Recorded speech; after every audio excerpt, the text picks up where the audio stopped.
Hey guys, what is up? It's Dusty here, and welcome back to another crypto video. I've said it before, but I'm gonna say it again. It has been a crazy day in the crypto space. All the videos that I posted today already are core, are essential. You have to watch them as they are very informative as to what is happening in the crypto space right now. And there is a lot happening, mostly all stemming from Elon Musk's recent quotes, tweets, statements, and actions. And yeah, they have very long-term consequences on crypto. Having said that, I am still holding XRP.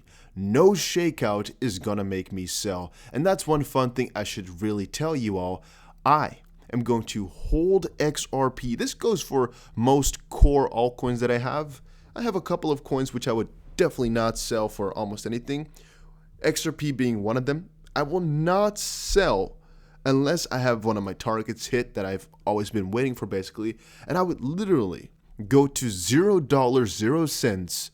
And that's the only way I'm ever going to get rid of it at a loss. I would never sell at a loss a coin that I have such faith in. That's just really not my style. Again, we're talking about two different things though possibly. I have a hold stash, which means you're going to hold this for maybe the next couple of years, and you have a trade stash. If you want to make some quick profits, don't listen to this. But if you're here to really hold for the longer term, you're here to make a lot of money, yeah, then definitely, I don't think selling at a loss would be the most beneficial choice because I don't really see any negative thing for XRP that we couldn't have already known about.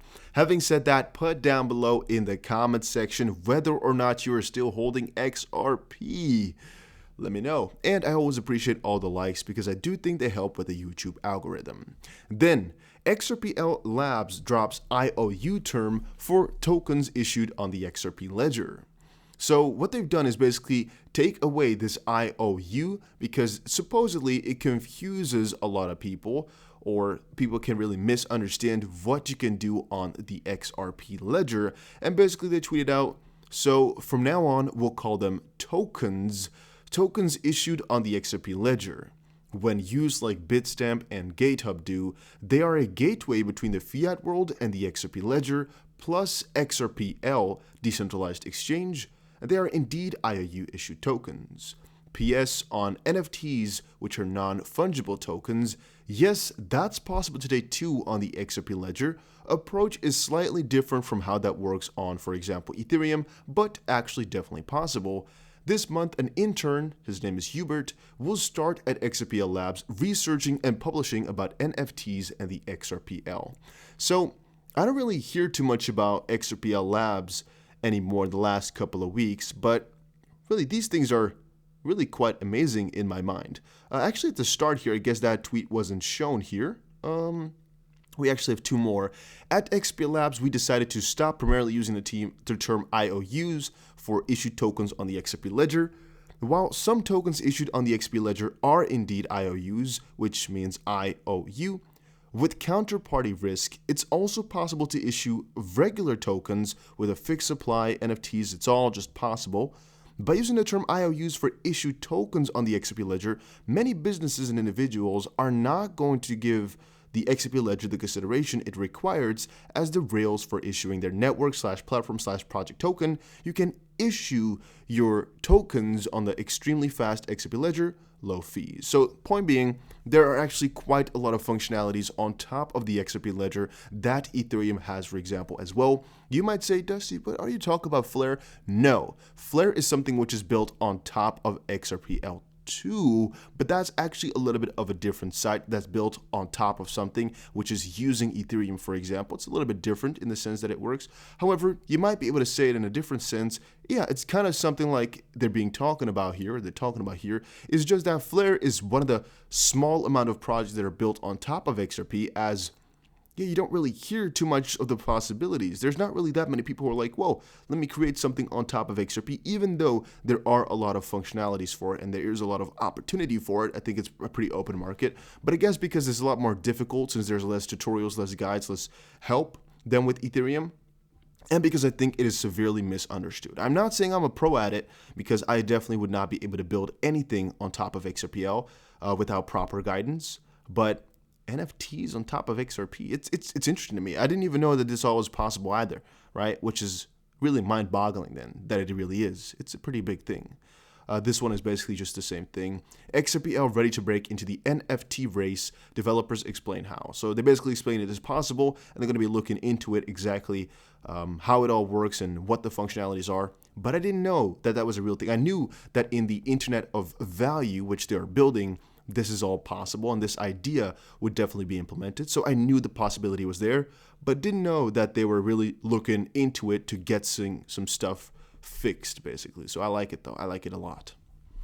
Then $1.9 billion liquidated. Why did Bitcoin and Ethereum price correct sharply overnight? So I actually briefly already commented on the fact that we saw some pretty huge dumps, but here they were trying to quickly explain what exactly happened. Finex seems to have traders that use leverage slightly more carefully, which isn't, in my opinion, very interesting. Talking about Bitfinex here. The more interesting part is just how quickly this usually goes. Right now we see $1.9 billion in liquidations, which means the market probably moved quite a lot, as if the market just goes down $1 billion, you don't all of a sudden get $1 billion in liquidations. So this means that a lot of people were trading and the price moved quite a significant amount. Here I believe is Bitcoin. You can see the price went from, let me zoom in, right around 49.250 or even 49,500 or so, to right around 45,000, which means it dropped like 10 or so %, which for Bitcoin is definitely quite a lot. So I think a lot of people had their stop loss most likely at around 47, 46,000, as you don't really expect to crash that far. You don't expect a $4,000 crash in Bitcoin overnight, but yes, it did, right? And a lot of people got burned there, which actually burns people even more. However, as you're also seeing, there was definitely some support over here at this area, and the price quickly picked back up from there because, well, it wasn't really sustainable at the bottom there. People were just too eager to pick it up, to buy the bottom. Yet, yeah, you get flash crashes because people all react to each other. The price goes down, some people are like, well, let me quickly take some profits. Some others are like, well, I don't want to be in too much of a loss, and that kind of escalates further and further. And the more liquidations that follow, these are people that have longs open, that is, the more liquidations that follow, the more buy pressure that really fades away. Then massive XRP dump could see price suffer as the co-founder cashes in. I've said it before, I actually don't think it really is too bad. You might say, Dusty, but he's selling so much, that's really a bad thing, right? Well, not really. It's not necessarily a bad thing, as, well, you can kind of see it from one perspective that if he's selling, some others are buying it, especially if the price doesn't budge too much. That's a very, very positive thing. But also, I've said it before, the more that he's selling, the more we know that the network from here on forward is going to be solid, as we don't have this will in here with malicious intent. Having said that, go check out GSX. A link is down below. I personally have a couple $1,000s in this, and it's definitely an interesting initiative, as it's the first gold-backed coin and the first growth coin. Now, I'm hoping that we can get a huge ROI on this. I'm not sure, though, as with projects of this risk caliber, we may lose all our money. It is definitely possible, but it's 10 cents a coin right now, plus a 14% bonus, plus a 5% bonus for using my link, and I'm hoping that the moment it hits exchanges, it just explodes, but you never really know. However, the idea that it's the first gold-backed coin with real gold mining that they've confirmed, at least we in the Discord, we had some questions, we asked them, and they sounded pretty legit for any single questions that we could think about. So yeah, I'm pretty excited for it, but in the end, you never really know for certain. That's always the risk to reward there as well, right? It's a very huge reward that we could get with it, but it's also a higher risk than, for example, purchasing Bitcoin. Even though Bitcoin at this point is also a risk, even a little bit less though. XRP price defends key levels and gains strength while buyers aim for 90 cents. All I'm going to say is, guys, over the next couple of days, we may still increase heavily, as the 22nd is definitely a day to look forward to. So yeah, if we do pump, do consider that we might fall back down after the 22nd, as people will notice that the lawsuit will take a long time. Yet, yeah, be prepared for everything that's going to happen in the meantime, in the next couple of days right here. Fake Quadriga CX website pops up to scam investors. I don't usually grab these articles when they're talking about scams of exchanges, but this one, it just hit me and I just went to think about a couple of things regarding it. I'm like, guys, please make sure if you're using an exchange or you are going to send money somewhere, you're just pressing a freaking link somewhere, that you watch really properly what exactly the link is or who exactly you're sending it to or what exactly is happening. Just really watch out on the internet. I know it sounds kind of cliche saying, hey, you should just watch out on the internet. It's simple. I know it isn't. I know it's very hard, and these guys definitely make it difficult for you to spot them. With a little bit of back knowledge, though, and a little bit of a keen eye, and just spotting it every so often and just thinking about it, you'll definitely be aware of 99% of the attempts to scam you. So by just quickly thinking about it right now, you'll have it in your brain for hopefully the next like 3-4 days at least. Hopefully I'll just make another reminder then to keep it in your brain for the next 3-4 days as well. That again, there are fakes out there every freaking where, and even in the comment section, a lot of people just keep sending me messages saying, Dusty, why are you texting me a phone number to text? And I'm like, that's not me, obviously. Why would I do that? Of course it's not me in the comment section. I actually sometimes hard comments, I read almost any one of them, but if I were to reply, it would take so many hours. So that's why I try to just reply over on Discord. Even on Twitter, I don't do it too much. I try to do it in Discord only when people have questions. Otherwise, I'm just busy the whole day with just replying to stuff, which I would like, but you got to kind of think about time, right? So yeah, it's not going to be me unless it's just something really funny and I just cannot keep my laugh in, or if somebody has a really dire question that I spot, then I'll try to reply to it. But I never text you and say, go text this number, or I'm a financial advisor, or I know a financial advisor, go give me money. No. That's not how it goes, right? If I ever were to come up with something like that, I would definitely say it in the video itself. Otherwise, you can already just know it's not me. And there should always be a dark bar around my name. And please help others by saying, this is not the real Dusty, if you find one of them, so I can easier ban them. But it's not easy to ban because there's like 100 accounts a freaking day. All right, moving on. ARK Invest boost its GBTC holdings to more than 7 million shares. Just a quick little infographic about it. Not too interesting though. Ripple's XRP has shown a great deal of resilience in the midst of legal troubles. I think they've kind of fetched this from my freaking videos, man, or my thoughts, because I keep saying this and I keep repeating this.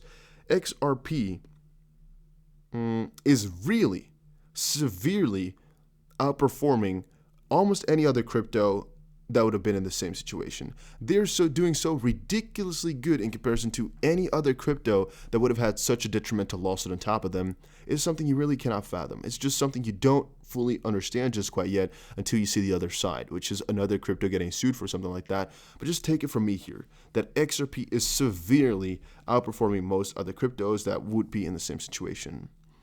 And then Uniswap becomes first DX to hit $100 billion volume. DeFi has come a long way, with Uniswap hitting $20 billion in volume last month alone. They've now become the first exchange to hit $100 billion. You can see here Uniswap just became the first decentralized trading platform to process over $100 billion in volume. An exciting milestone for DeFi. This comes from Hayden Adams, Ethereum developer, inventor of the Uniswap protocol. Most likely a pretty rich guy right now, huh? It's also interesting how things can change in such a short amount of time even. How crazy this crypto world is, huh? Could just make developers are key to the system right now. Damn. But yeah, that was it for today. Hopefully you all enjoyed it. If you did, make sure you press the like button and subscribe, and I will definitely see you guys again in another crypto video. Yeah, take care, everybody.